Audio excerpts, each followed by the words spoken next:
it would be really tough for me to make this part of a regular episode of Not Sam Wrestling, just because it's tough for me to think about anything else in wrestling or sports or entertainment or sports entertainment while thinking about what I've been thinking about the last 2 days. It's not the funnest time in the world to be a wrestling fan. This is the trade-off. This is the price that we get. We have this form of entertainment unlike any other in the world, anything else on the planet, where even as adults, we connect with these characters that are portrayed on television and at live events. And we don't. The suspension of disbelief works in such a way that we don't really cut off the character from the real person. These characters exist to help us escape from whatever we've got going on in our day-to-day life. And so when we're hit with the loss of a human being that created and portrayed a character as massive in the landscape of professional wrestling as Bray Wyatt was and is as a character, there's going to be a profound sense of loss. This is the cost of being a fan sometimes, is having times like this, although this time is not one that I think any of us would have expected anytime soon. I think everybody that I've spoken to, every fan, every person within the business was left in a state of utter shock when this tweet went out on Thursday evening. A tweet came out from Triple H that said, "Just received a call from WWE Hall of Famer Mike Rotunda, who informed us of the tragic news that our WWE family member for life, Windham Rotunda, also known as Bray Wyatt, unexpectedly passed earlier today. Our thoughts are with his family, and we ask that everyone respect their privacy at this time." And I think people started refreshing Twitter like crazy, looking at every possible explanation, any possible way that this could not be real, because it didn't feel real. It still, quite frankly, doesn't feel real.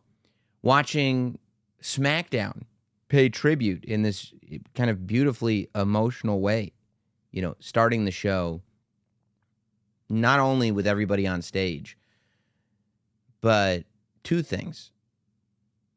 That shot of the rocking chair alone by itself with no one to sit in it forever anymore, I think did a number on all of us fans.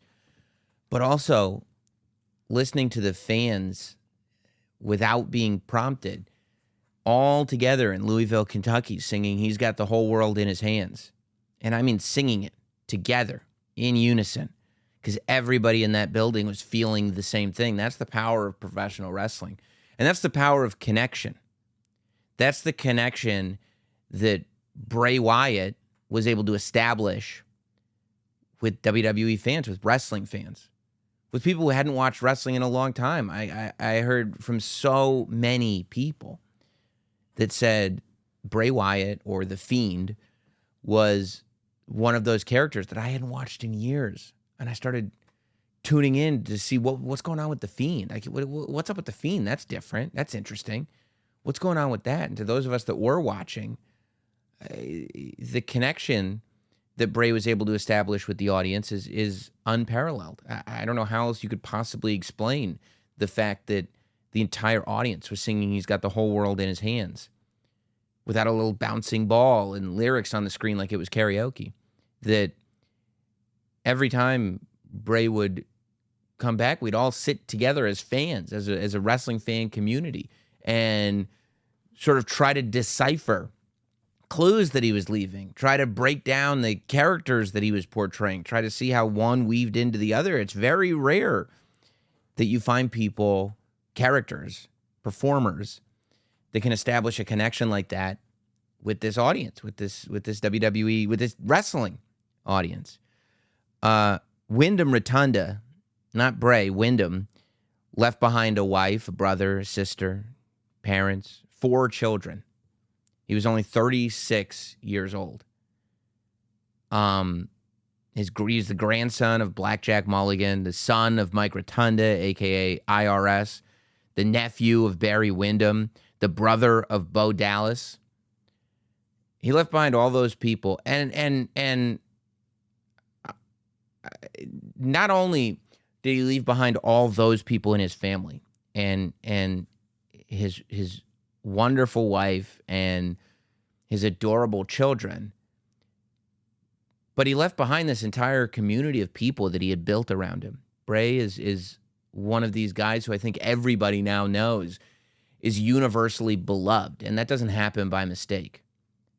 If you look at all of the candid photos that were posted of him from different superstars in locker rooms, out to dinner, in cars, in green rooms, every single one of them, Bray had this massive smile on his face. And I think anybody that spent any amount of time with Bray knows exactly the smile that I'm talking about. It's this incredible, infectious, joyous, and joyful smile, attitude, expression that Windham had every time that I saw him and in every picture that I saw him in.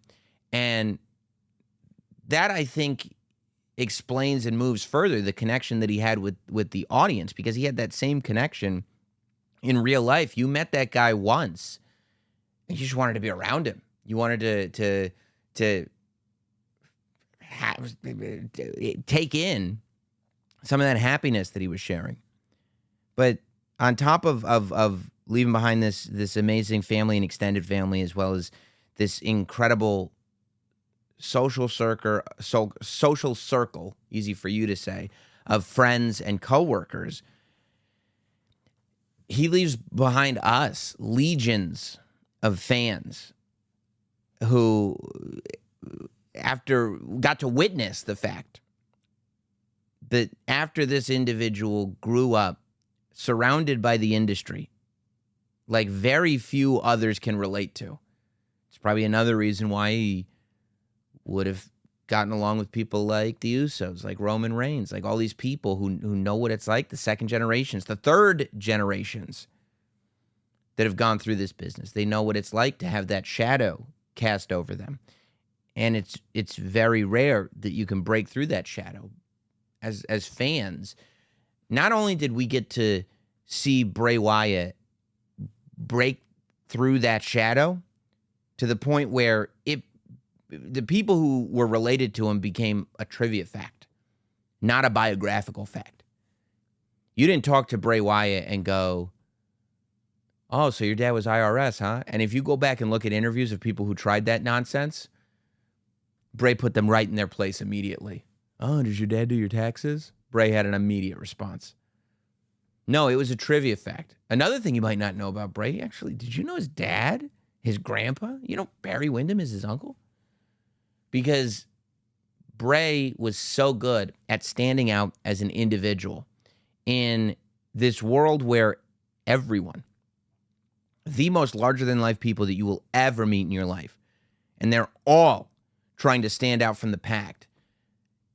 Bray was able to not only stand out, but do so in such a way that it completely changed and disrupted the industry forever.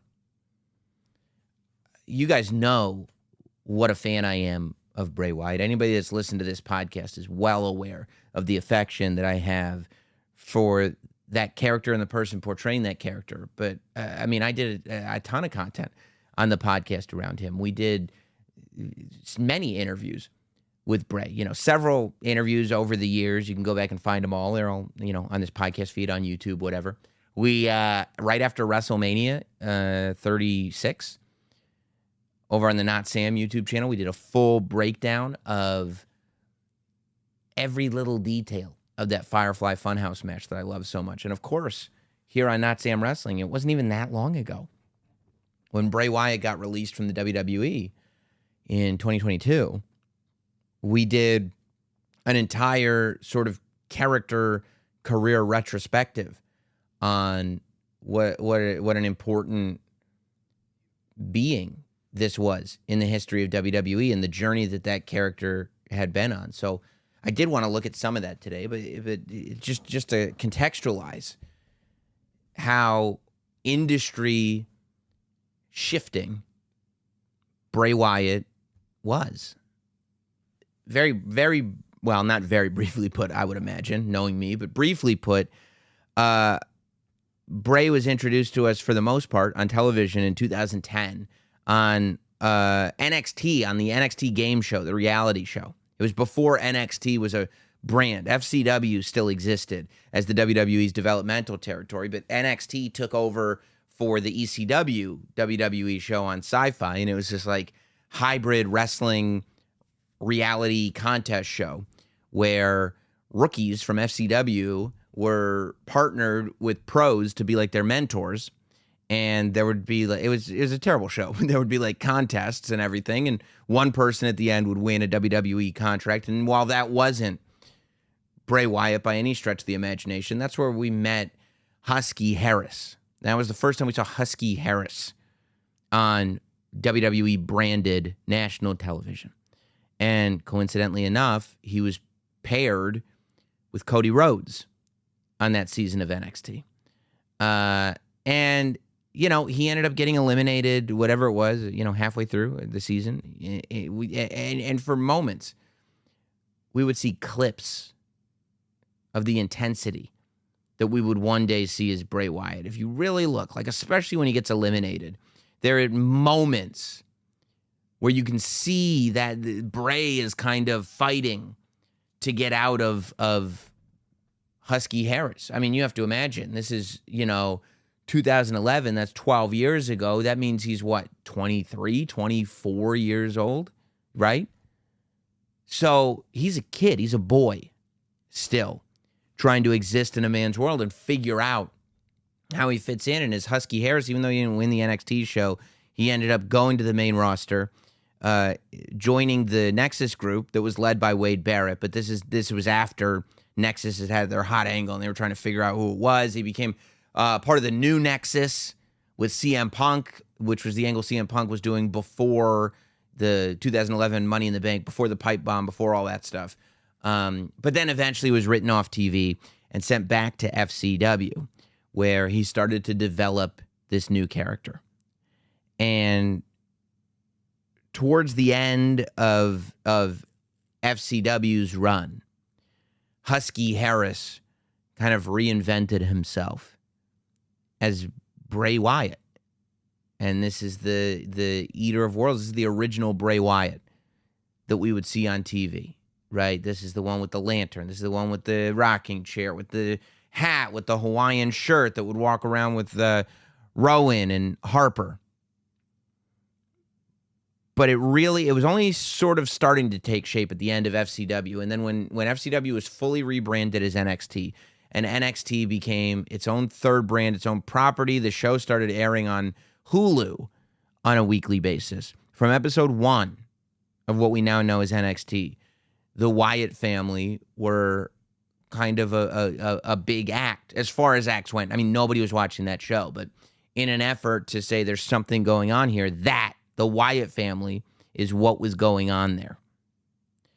They would get moved over to the main roster, same time as the Shield, by the way, which is amazing when you think about it. I mean, that's the youth that is brought over to the main roster all at the same time. Seth Rollins, Dean Ambrose, and Roman Reigns are grouped together to form the Shield. And then this pre-existing group, the Wyatt family, Harper, Rowan, and Bray Wyatt, are brought over at the same time. I mean, it's pretty... You bring over 6 guys like that, and you have 4 of them become world champion, and the other 2 stay together and become tag champions at WrestleMania. That's a pretty good average. I would say you're averaging about 100%.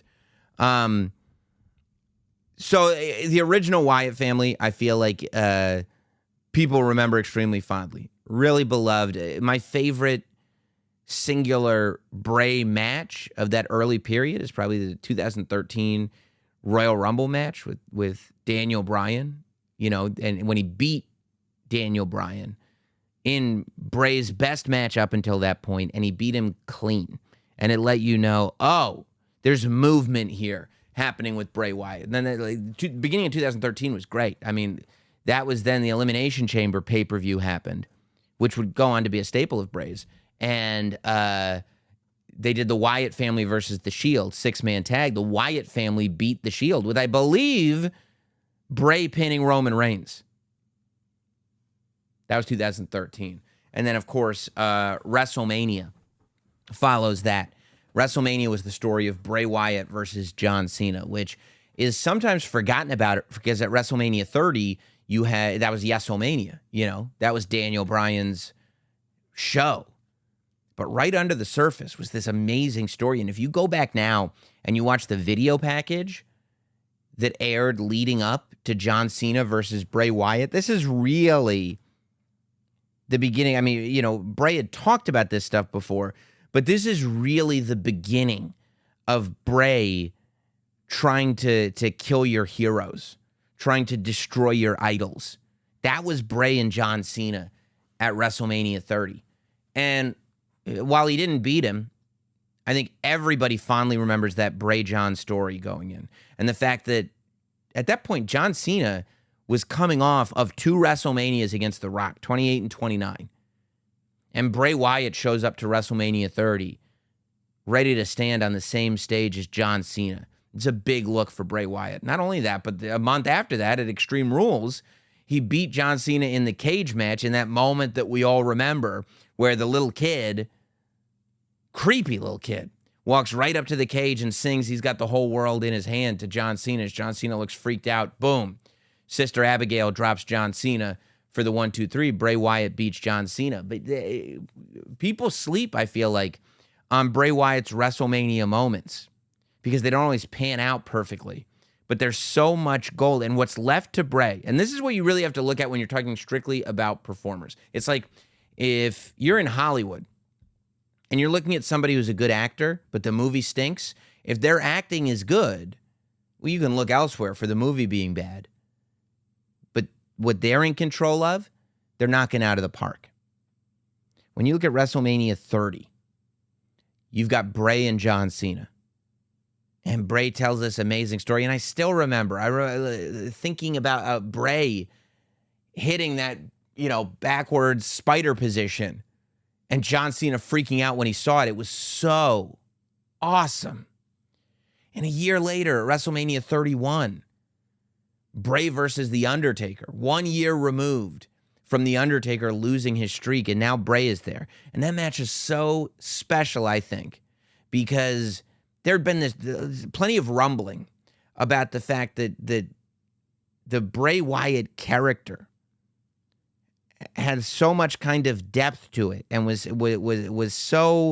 such a comic book come to life, right? It was so this character that does not exist in reality, but somehow is the person portraying it is making us believe that this exists. On paper, The Undertaker is a silly character. But when that man put on those gray or purple or fingerless gloves and walked to the ring with his hat on, from 1990 all the way up until the end, to this day if he did it, we all believed in The Undertaker. And Bray Wyatt was the exact same way. We all believed in Bray Wyatt, even though we never met a Bray Wyatt in real life. And it led to a lot of people going, man, I haven't seen a character like Bray Wyatt since The Undertaker. Man, Bray Wyatt is like Undertaker level characters. You heard that all the time. That comparison was made. And I always felt like having Bray Wyatt face The Undertaker at WrestleMania 31 was this acknowledgement. We hear you. You're right. This is the present versus or / past, honestly, versus the future. Then you go to WrestleMania 32, and you've got this segment with The Rock, where The Rock comes out as a surprise. And everybody remembers, The Rock beating Eric Rowan quickly. But if you really go back and watch that, I get goosebumps watching that promo because, again, the same way at WrestleMania 30, Bray stepped on stage and shared it with John Cena.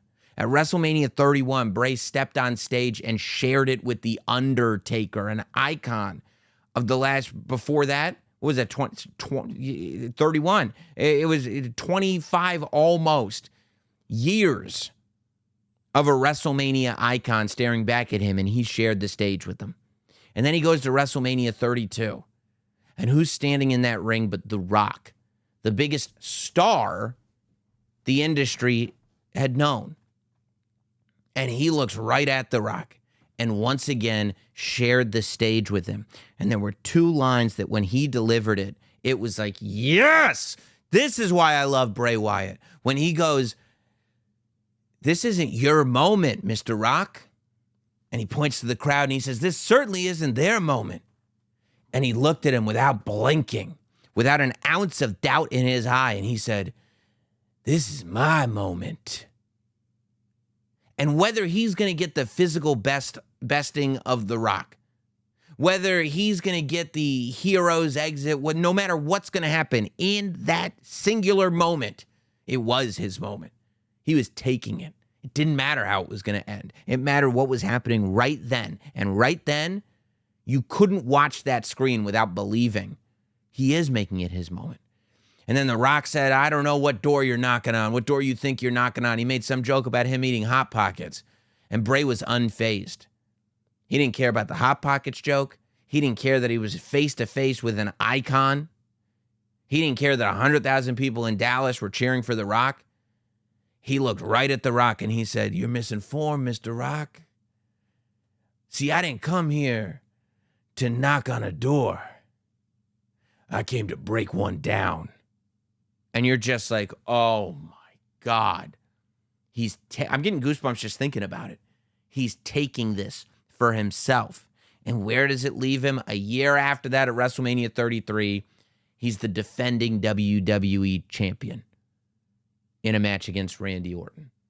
I mean, when it's the spotlight's on him and it's crunch time, there ain't a man alive who could have taken that moment away from him.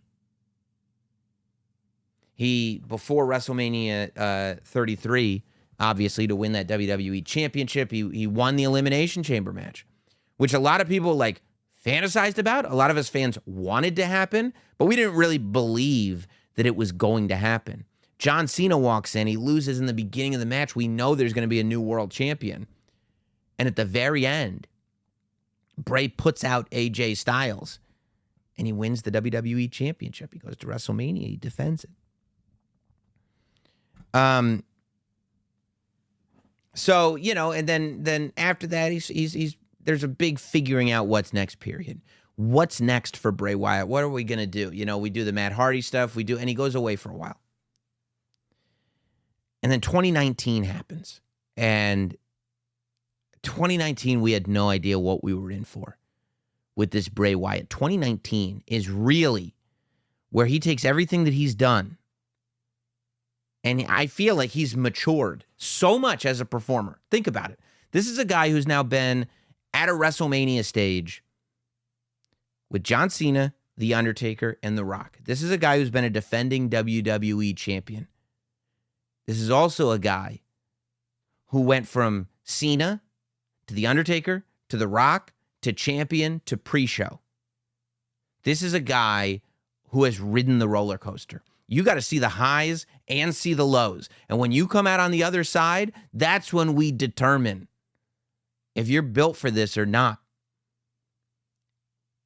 And when Bray had gotten all that experience, a monster had been created. And as a character, it showcased itself as a monster. Vignettes start airing. Is this Bray? Is this Bray? And we see Bray Wyatt. But now he's like a kid show host. It's 2019, the beginning of the Firefly Funhouse. The Firefly Funhouse, of course, anybody that wasn't already sold on Bray Wyatt I don't know a soul who looks at the beginning of the Firefly Funhouse and doesn't think this is just the most genius, outside-the-box, revolutionary stuff that could have possibly been going on at the time. Not only is Bray Wyatt the host of the Firefly Funhouse, but he's joined by characters including Mercy the Buzzard, Abby the Witch, Rambling Rabbit, and Husky the Pig. Now, of course, we've gone over this many times before. Mercy, these are Bray Wyatt's insecurities. These are the emotional walls that have stopped Bray from succeeding. These are Bray's failures, ultimately. Mercy the Buzzard being the original Bray Wyatt character, which was, he felt, too close to Waylon Mercy, a character played by Dan Spivey in the WWF. Abby the Witch, of course, referring to the sister Abigail lore that was added to the Bray Wyatt character. Ramblin' Rabbit, I have always thought was a reference to the fact that people were critical of his promos at points, just rambling on and then not understanding what he was talking about. And of course, Huskus the Pig Boy, Husky Harris, right? And Husky Harris, this is the character that higher ups at the WWE thought needed to lose weight, and he just couldn't do it. All these characters result in a fifth character, which is the Fiend. And I always thought that the Fiend was what happens when inside one person's mind. Inside Bray's mind, Mercy the Buzzard, Abby the Witch, Ramblin' Rabbit, and Huskus the Pig all exist. The Fiend is created. This is where I talk about Bray Wyatt being industry shifting. This is where I talk about Bray Wyatt changing everything. Because Bray Wyatt took Windham's real life story of what he was insecure about, of what wasn't working, of what failed. And he used that to shape this monster, but he never literally said it. Nobody ever said the Fiend is Bray Wyatt after having failed a bunch of times. Never. It was left to interpretation. That's how I interpreted it. Maybe if you had asked him at a certain point, he'd say, Sam, you're way off. But regardless, a story had never been told like this and having so many layers and meta levels. This is where I think generationally, Bray Wyatt is going to have the most impact on wrestling. That there are superstars that forever will be influential. Everybody's got a story the first time they saw Ric Flair. Nowadays, it's Bret Hart and Shawn Michaels. You know, you see current day superstars reenacting entire Bret the Hitman Hart matches. You hear superstars talk about the first time they saw Shawn Michaels.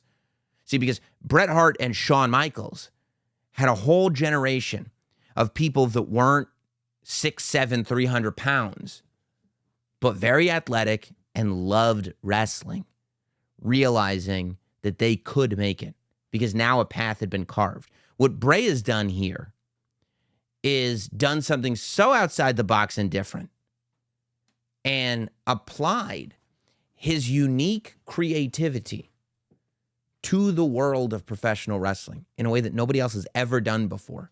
But he's proven that just because nobody has ever done it doesn't mean nobody ever should do it. I think there's a lot of kids watching that are different.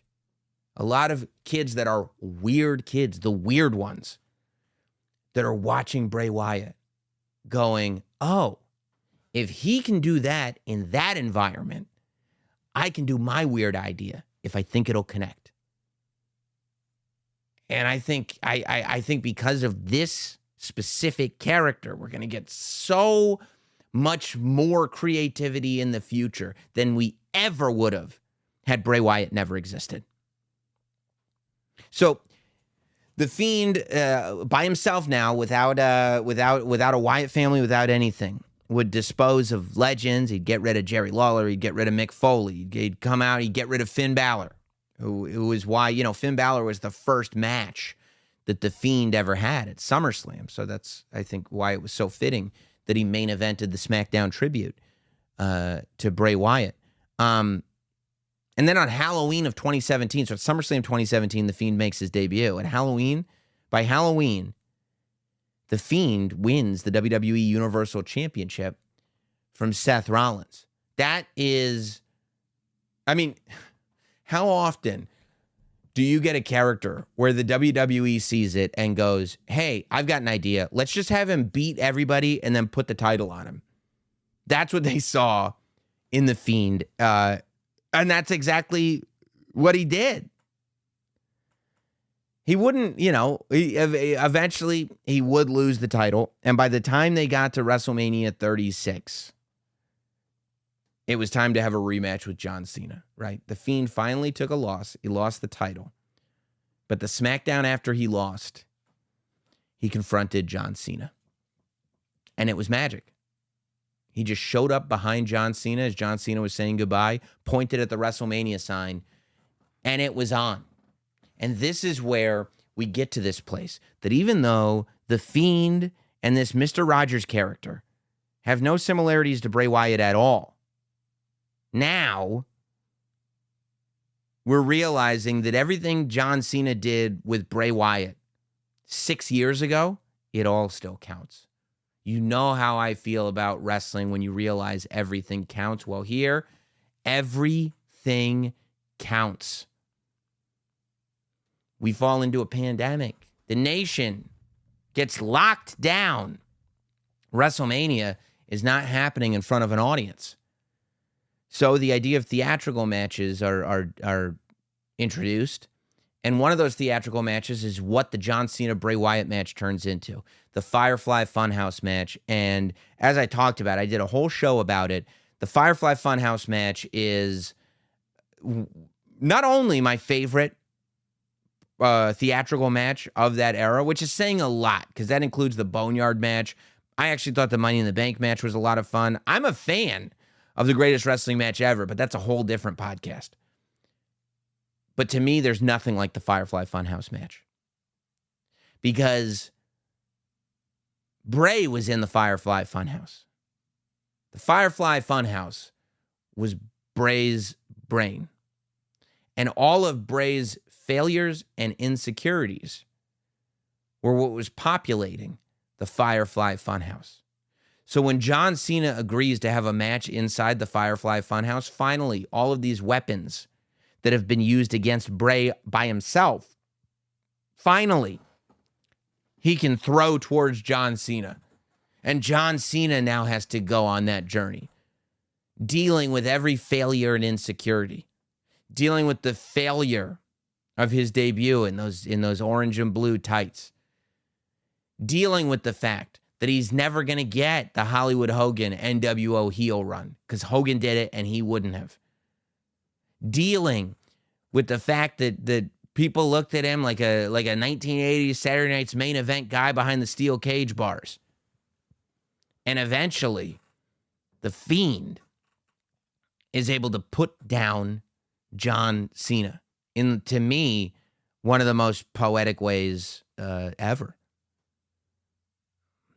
Later on that year, he'd end up getting the Universal Championship back. He'd only have it for a week, though, because a week after he won it, he would lose it in a triple threat match, so he never got pinned, I don't think.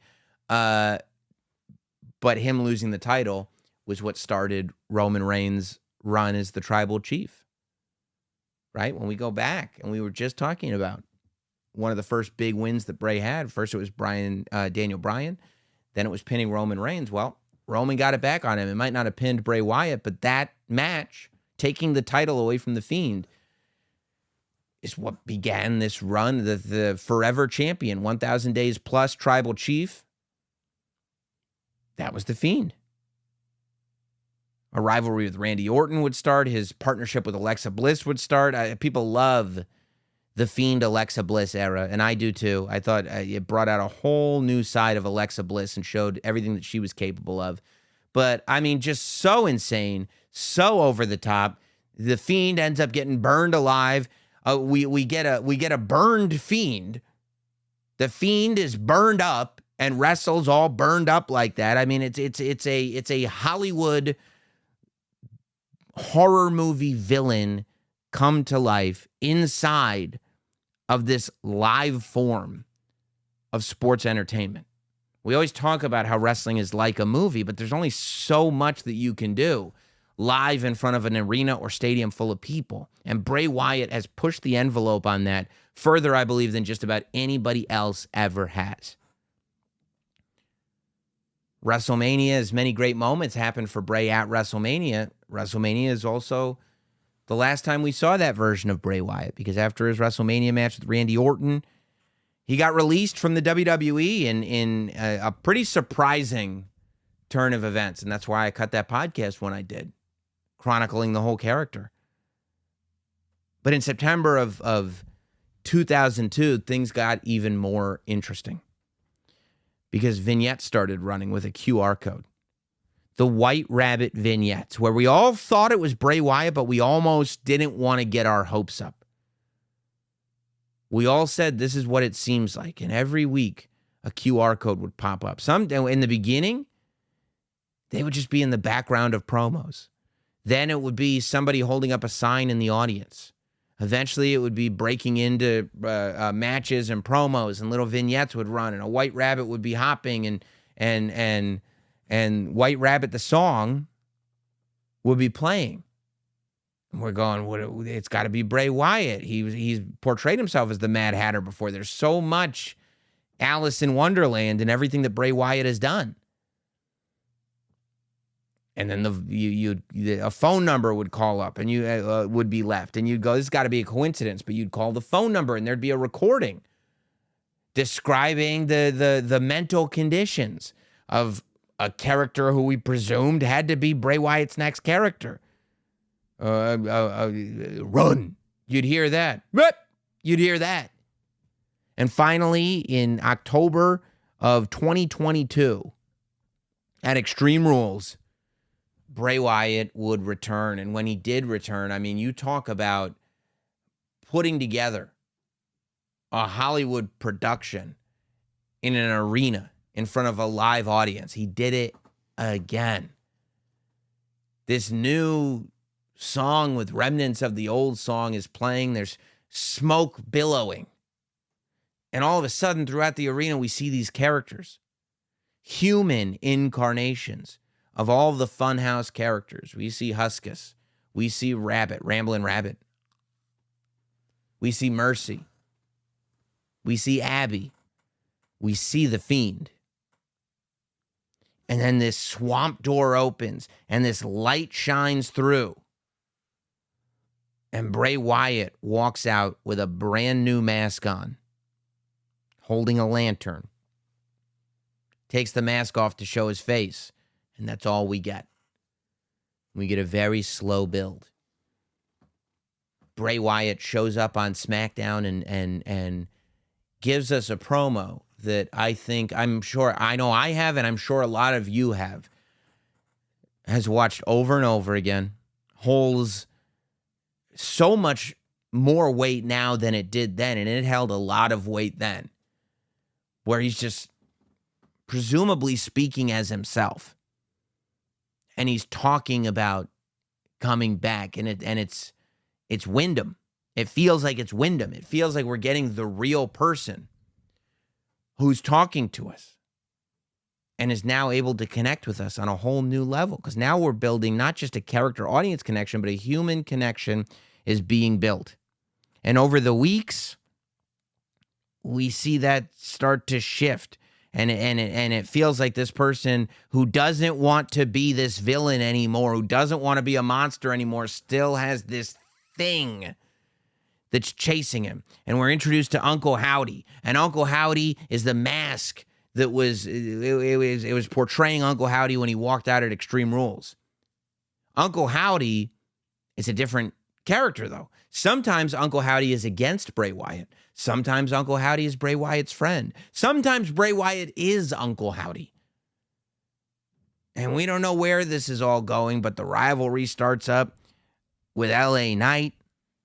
The pitch black match, the Mountain Dew pitch black match happens at the Royal Rumble, where we see Bray Wyatt again having this pay-per-view match. His aesthetic is totally different. He's got a new outfit. He's got a new mask. He's got special paint on that'll glow under the black light, just looking scary. Uncle Howdy ends up getting in there and doing a dive off of a big thing. But even more than the Pitch Black match was what happened on the way to the Pitch Black match at the Raw 30th anniversary show. When Bray Wyatt was in the ring and this truly special moment happens when the Undertaker comes to the ring as a surprise, but for the first time in years and years and years, he comes out as the American Badass Undertaker.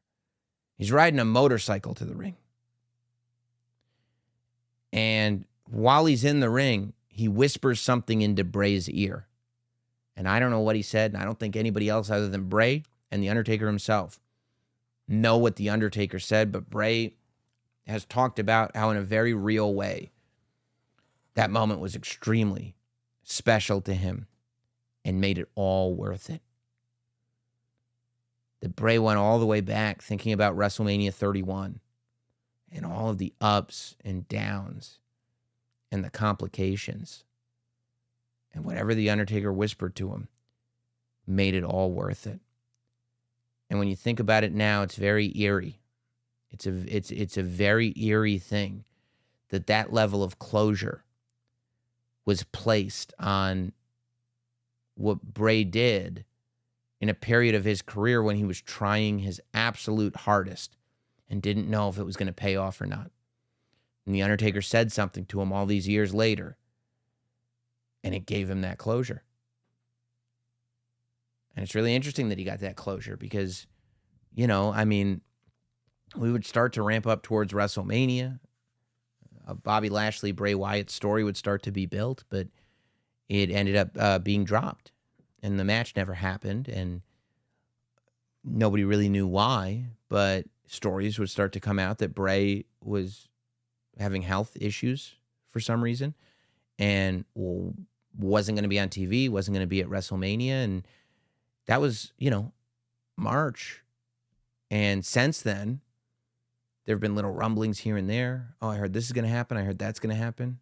3 or 4 weeks ago on this podcast, there were enough rumors floating around that we fantasy booked an entire return for Bray Wyatt. And I had the time of my life fantasy booking a return for Bray Wyatt because I think I was just like everybody else, that we all just wanted to see him.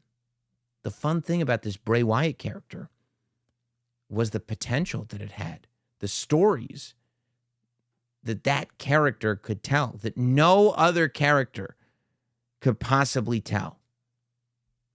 And the ride that we could go on with him, that there could be levels of depth put into this stuff, that there could be real life put into it, that there could be history put into it, that all this stuff could be there. And as fans, we could just spend hours and hours if we wanted to talking about it and trying to break it all down.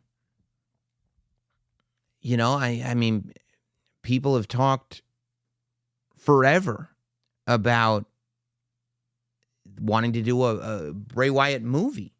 Rob Fee, who's part of the WWE now, as whatever his title is, head of long-term storytelling or whatever, I believe that his first interactions with WWE were centered around trying to option a movie based on not the story of Windham Rotunda, the story of Bray Wyatt, this character.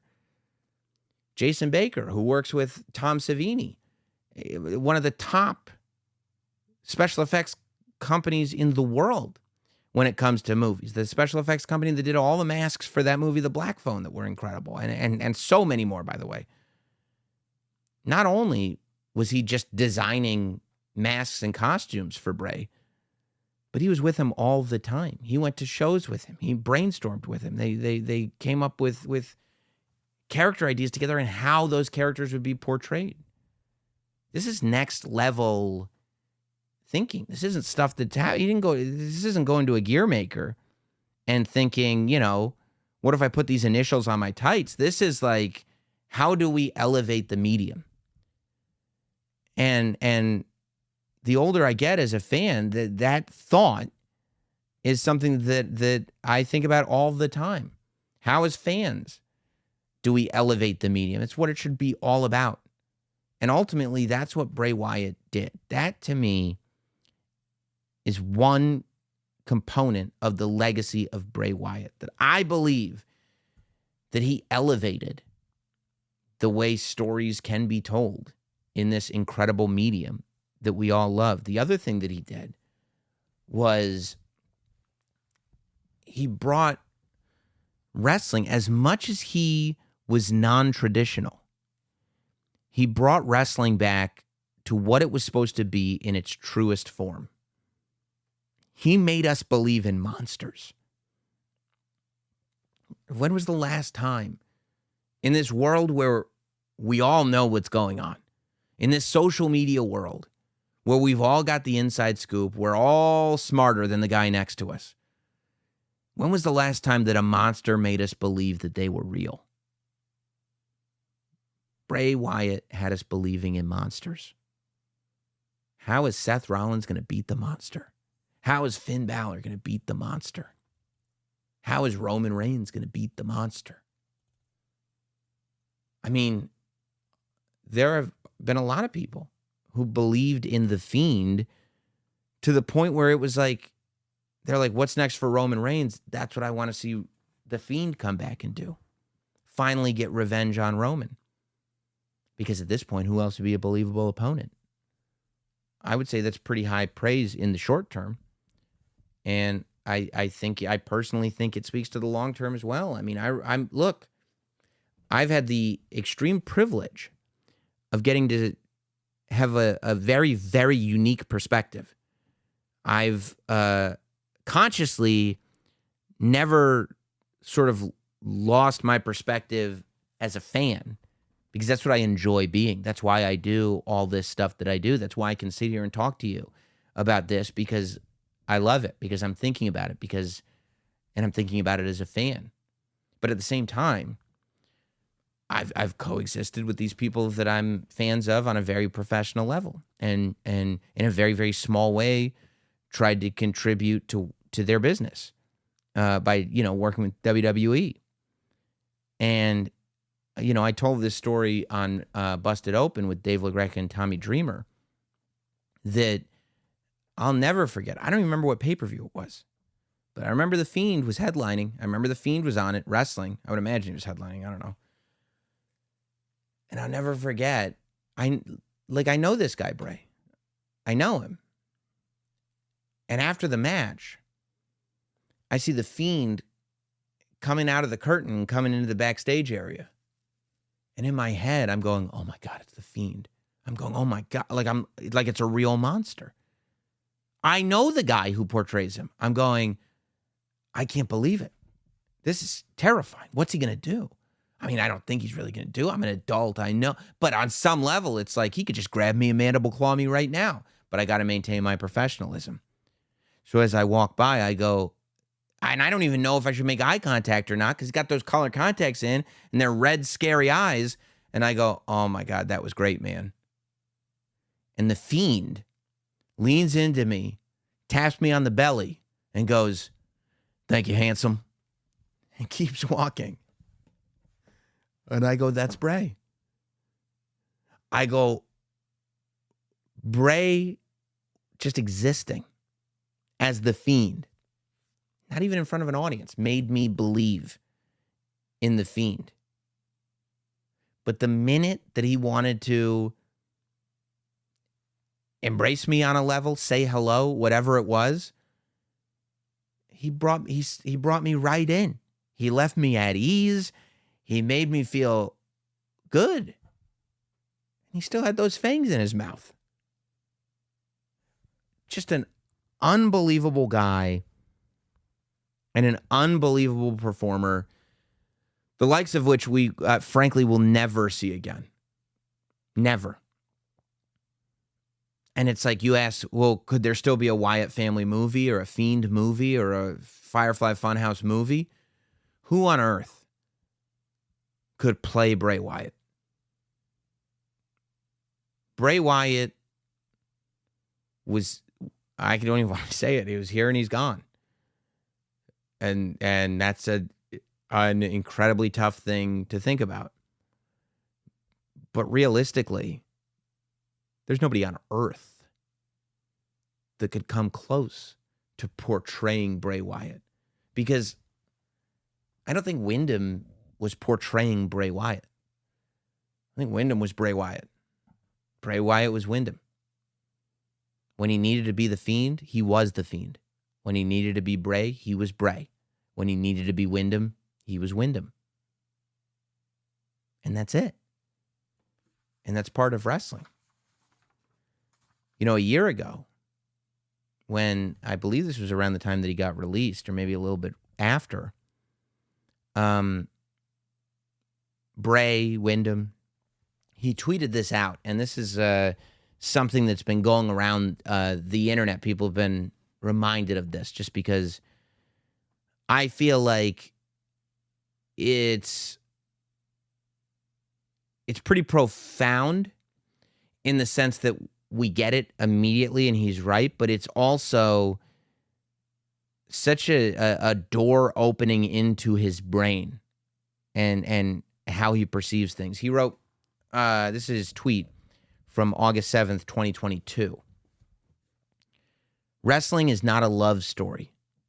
It's a fairy tale for masochists, a comedy for people who criticize punchlines, a fantasy most can't understand, a spectacle no one can deny. Lines are blurred, heroes are villains, budgets are cut, business is business. But it can also be a land where dead men walk, where honor makes you elite, where demons run for office, and rock bottom is a reason to rejoice. Woo!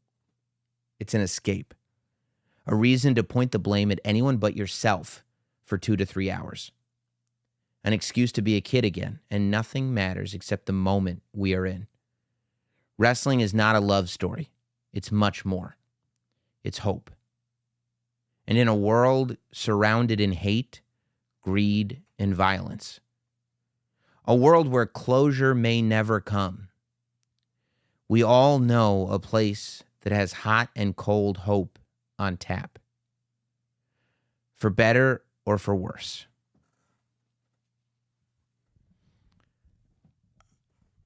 It's as profound now, if not more so, than when he first wrote it. I don't remember a loss in wrestling, in recent memory anyway, that hit this hard. I think a lot of you guys feel the exact same way about this. It's been incredible seeing everybody in the wrestling community come together around just love and support for the work this guy did. I think it's a great thing that when somebody goes to remind the world of how much they accomplished. Because everything I just said about Windham Rotunda and everything he was able to get done, all the world titles, all the different characters, all the giant moments, and the fact that the industry was forever changed because of his inclusion and activity in it, was all done before he turned 37 years old. And that is as remarkable as anything I can think of. I think that history will be very kind to the legacy of Bray Wyatt. I think that Bray Wyatt is timeless. And I think that it 20 years from now, we'll all get together and talk about how truly important Windham Rotunda was to the pro wrestling industry as a whole. At this point, I would yell out, "Bup!" or tell you to follow the buzzards. But I think that would be cheesy. So instead, I'll say thank you. I say thank you to Bray Wyatt. And let's keep talking about him. Let's keep this energy. Let's continue to support the things that we love and that make wrestling better. And let's embrace everything that made Bray Wyatt special in professional wrestling as the weeks, months, and years go on. Thank you, guys. That was Bray Wyatt.